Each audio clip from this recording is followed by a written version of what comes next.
చామంతి పువ్వు మొక్క చూసారు కదా, చిట్టి చిట్టిగా ఎంత బాగున్నాయో.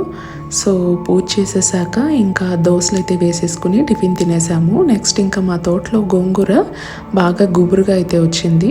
దాన్ని అయితే ఇప్పుడు కోస్తున్నాము. గోంగూర రోటి పచ్చడి ఏదైనా చేద్దాం అనేసి, లేకపోతే పప్పులో వేసుకున్నా కూడా బాగుంటుంది కదా అనేసి.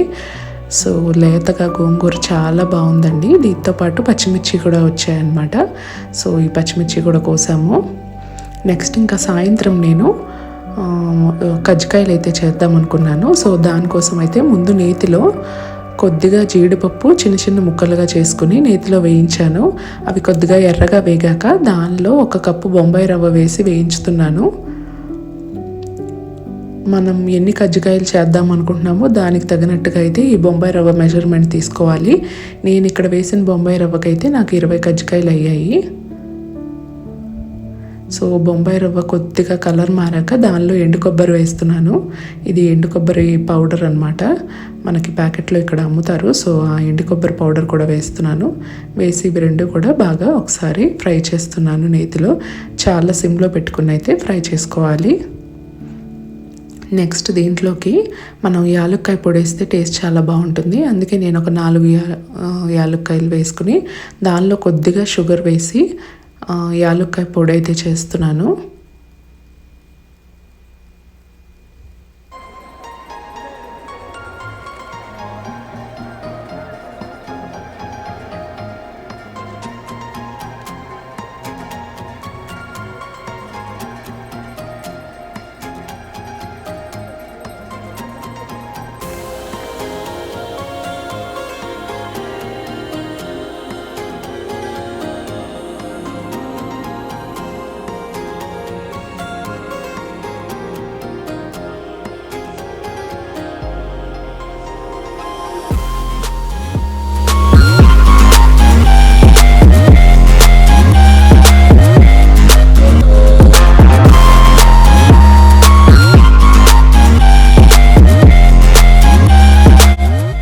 స్టవ్ ఆఫ్ చేసేసాక దీంట్లో ఇప్పుడు తగినంత షుగర్ కూడా వేసి కలిపేస్తున్నాను.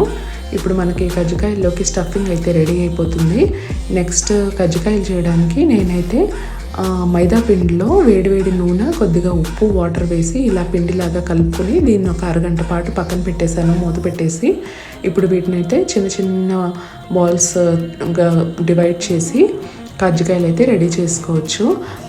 అన్నీ ఒకే సైజులో ఉంటే ఏంటంటే మనకి అన్ని కజ్జికాయలు కూడా ఒకే సైజులో ఉంటాయి, లేకపోతే ఒకటి చిన్నగా ఒకటి పెద్దగా ఉంటుంది. అందుకే అన్ని బాల్స్ కూడా ఈక్వల్ సైజులో కట్ చేసుకుని తర్వాత కజ్జికాయలు అయితే ప్రిపేర్ చేసుకుందాం.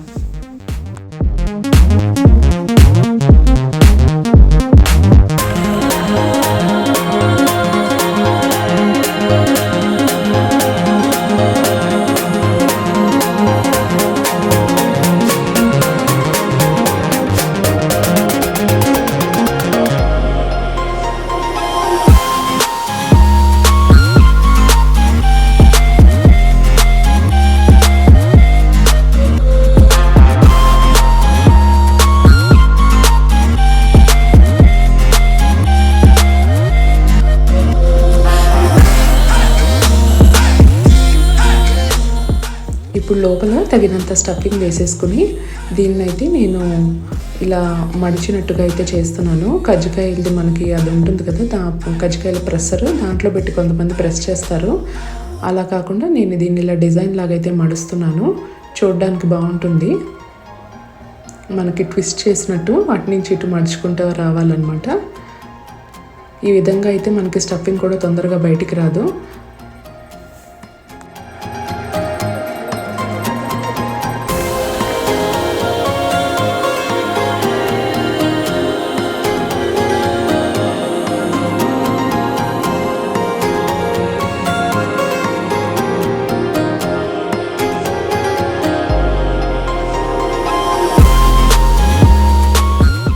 ఇప్పుడు కజ్జికాయలన్నీ రెడీ చేసేసుకున్నాక మీడియం సెగలో కాగిన నూనెలో ఒక్కొక్కటిగా వేసి వేయించుకుంటున్నాను.